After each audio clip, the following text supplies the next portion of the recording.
Joe Kleen, Southern Hospitality. February 15th, 1990, 189. Having last seen Genevieve over 8 hours earlier, Joe was still a bit surprised not to find her manning a slot in the Hyatt's highly polished, highly decorative, and massive check-in desk.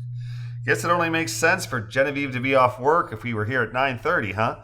Not from what Adiris reported, but they may treat office staff differently than their other laborers, Justin says with a shrug. Or maybe Adiris is more worried about job security than reality dictates, Courtney says with a raised eyebrow. Possibly, Justin replies, but it was Schulte who gave us the lowdown on how the driving shifts work. 9-hour shifts with no wiggle rooms makes island time a non sequitur, doesn't it? Yeah, Joe says, nodding. When Iduris pulled up this morning and said he had to report to the front desk, he went the other way, towards the bathrooms. I bet they have to eat lunch during their little 2-minute bus stops, too. What was that Schulte said about things getting better here? Courtney asked. Life is good and getting better? Guess it's all relative, huh? Hey, she adds, pointing toward the reception desk with a chin bob. Looks like that guy's waiting for us, she adds as she steps forward. Good evening, another attractive, tall, black, and trim Kittian declares with a smile. How may I help today?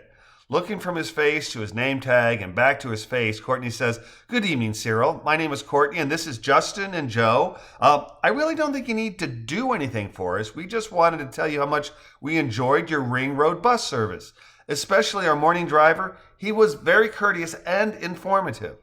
Cyril's head shrinks back slightly, but his smile does not waver.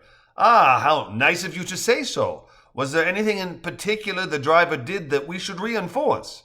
Mostly just his courtesy when he was getting some flack from another rider who didn't seem to understand that the bus we were on was going to circle the entire island rather than heading right from the airport to the hotel, Justin says. Even though he explained it in great detail prior to them boarding, Courtney adds, and, Joe says, told him that a direct shuttle would be along soon. I see, Cyril says, nodding sagely. Thank you so much. Is there anything else I can do for you? Well, one thing, Justin says, just a thought concerning the airport stop. Maybe it would make more sense if your driver stopped somewhere separate from the pickup queue. That way there wouldn't be as much room for confusion. Yes, Cyril says, drawing out the word. I will pass this on, but frequently people, how shall we say? Frequently things come up, and many times our guests, through no fault of their own, of course, have failed to provide adequate time to make their flights, and while being stranded in paradise seems heavenly, it can be very disconcerting if they miss their flights.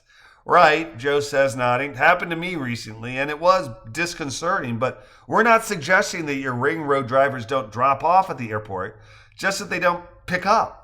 That's why it might make sense to drop airport passengers or guests or whatever we're calling them at a more secluded point than the shuttle queue. I see, Cyril says, nodding. I will bring this to management's attention and suggest that they consult with the drivers. I truly thank you for your input, and I will pass it along. Do you know the name of your driver this morning? I can look it up, he assures quickly, holding his hand palm up in an obsequious gesture of submission. No need, Justin says with a smile and nod. It was Idir Shaish. He was marvelous. Excellent. Truly excellent. Thank you so very much. Is there any way in which I may be of assistance? Justin looks to Joe and Courtney, who shake their heads. No, he says. I think we're good. Thank you for your time. And thank you, sir. Enjoy your stay.